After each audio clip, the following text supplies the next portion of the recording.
Hello friends, in this video you will learn how to see Instagram password if you forgot it. Now let's get started. Tap on your profile icon,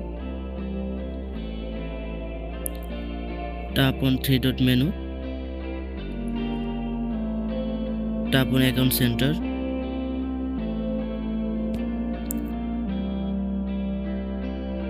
there is no option to see Instagram password.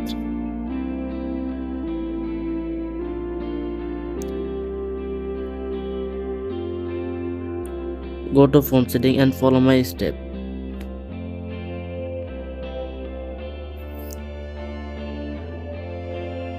Tap on Google icon, tap on Gmail, tap on Google account,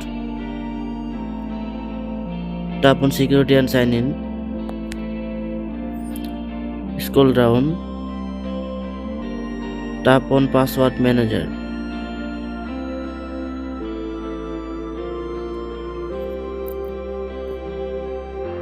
Here you can see your save it all password. Now tap on Instagram and see your password.